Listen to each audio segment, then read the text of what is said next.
about crikey, nearly 10 years ago. It's a great line, isn't it? Turned up for a knife fight with a pair of battered boxing gloves and a tattered copy of the Queensberry Rules. Yes. You're a legend, Raymond. Thank you very much, Mr. O'Brien. I'll take that as a compliment. And please call me James. Okay, James, have a nice day. You take care. It's 10:30. For decades, British politics has been defined by dramatic comebacks, unexpected victories, and parties rising from the ashes when everyone thought they were finished. But now, one 80-year-old LBC caller believes the Conservative Party has reached the point of no return. Raymond didn't just make a political prediction, he delivered an emotional warning. Calling into James O'Brien's show, he unleashed a passionate argument that the Tories are done forever, and the intensity behind his words quickly turned what could have been a normal radio discussion into one of the most memorable political moments in recent memory. This wasn't a carefully prepared speech from a Westminster politician or a polished statement from a party strategist. It was a raw, unfiltered reaction from someone who says he has spent 8 decades watching British society and politics change before his eyes.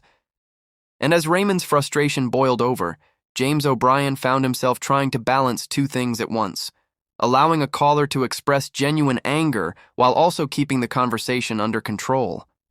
What followed was a fascinating clash between emotion, experience, and the current state of British politics. Before we dive into the full story, comment where you're watching from, and don't forget to like and subscribe so you don't miss the next one. Because this call wasn't just about one man's opinion on the Conservatives. It became a much bigger conversation about voter frustration, the changing political landscape, and why some people believe Britain is entering a completely new political era. Raymond is in Falkirk. Raymond, what would you like to say? Good morning, Mr. O'Brien, sir. How are you? I'm very well. What's on your mind? Well, just basically, the first question about the Tories. They're completely gone, kaput, finished. I spoke to your colleague on the phone just 5 minutes ago to say that just apart from my personal feelings, how I feel about it all, factual things, the bookmakers, who at this stage just now quoting prices for the next election, which could be 4 years, unless something desperate happens. Right now at the moment, joint favourites are Reform and Labour to be successful. Right now, you can have a minimum 4-1, the Conservatives to win. There was as much chance as winning of me being in the moon at 3 o'clock this afternoon. They are gone, finished forever. Forever. All the people, and I'm speaking from people not just being Scottish mentality and blinkered. Where the Tories have not been in power for generations, of course. We have to I understand, yes, but I'm trying to make this subtle point, Mr. O'Brien, please. Call me James. Please. James, I'll call you James, but I get so angry and frustrated. I can tell. And my blood pressure goes through the roof, why, Mr. Raymond? O'Brien. On this subject, why? I'll tell you why. I'm listening. I'm an old man of 80. I've seen lots of things go down the years.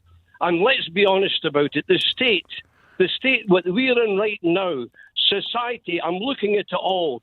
The standards of everything I appreciate and respect has completely sank through the roof.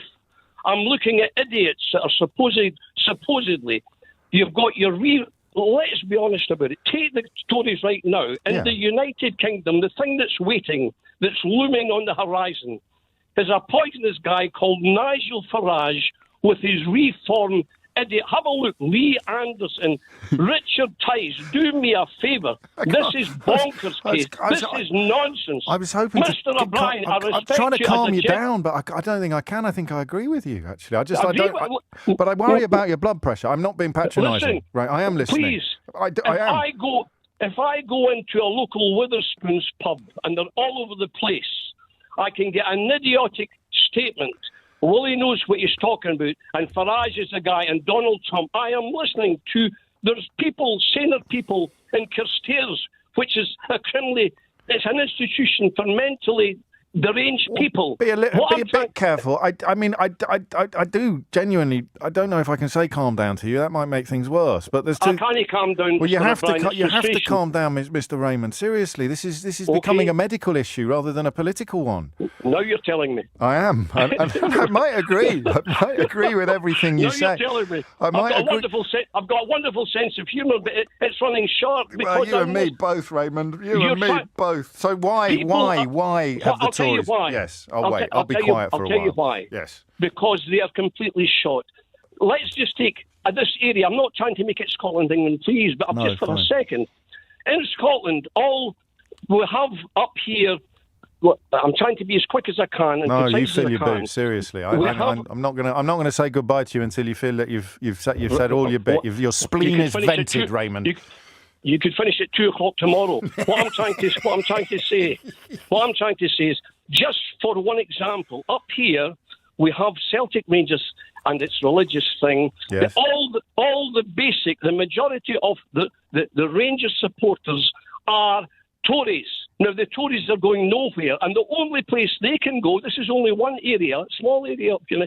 They're now joining Reform, and they're singing the praises. And it's like a part of a Scottish whatever cult. And down south in England, this is my main point. Who have we got? We have the Tommy Robinsons, the Paul Goldings. We have GB News. We have all these idiots as presenters. This is no longer the Daily Mail and the Daily Express. We have got GB News, and we had Talk TV. Look at the idiots that are presenters. They're all ex-UKIP. They're all ex-Labour. We had Jonathan Gullis has now got his own programme. Jonathan Gullis. No, he doesn't. Yes, he does. You're winding me up. I'm not wait. How can I tell you a lie, Mr. O'Brien? I'd follow you. I'd follow you over the top, I think, Raymond, this morning. So I'm going to take your word for it on that one. I'm over the top. Is there any way back? No chance. They are kaput. Have a look at Kemi Badenoch. She looks like one of the Apple's daughter. For goodness sake, she'd be better playing the piano. Have a look at them all. Each one is more idiot. And have Robert Jernick. Robert Jernick. Robert Jernick. Go on. Swastikas are us, Mr. O'Brien. He's what? Swastikas are us. That's a little bit strong. I mean, I don't think you can call him a Nazi necessarily without... Well, he looks like one. What do you mean he looks like one? Don't spoil it, Raymond. You're on fire at the moment. What's a Nazi? What's a Nazi look? You can't. It's not. I mean, anyway. No, let me explain that. Please, no, don't. Let's just scratch the swastikas and leave everything else in place. Right, but please, I will. I was being rather flippant when I say that, but yes. The point is, it's like some of these so-called pictures from the war, and somebody that looks like, and they say he plays the part well. That's the point I'm trying to make. And he's doing populism now in a way that is quite potentially effective. I wonder whether we actually all need to be a bit more Raymond, because I can get very angry about things, but my anger began to dissipate oddly when I delivered the manuscript to my last book, and that's not a plug for the book. It's just that's how I get my feelings out, like you've just got your feelings out on the radio. But it's actually, good to talk to you, Mr. O'Brien. It's great to listen to you, Raymond. It's great to listen to you. But actually, I don't know that. I mean, blood pressure notwithstanding, I don't know that I should be telling you to calm down, because the only truly patriotic position now is fury. Yes, potentially. You're right. Well, next time we'll talk about the Labour Party.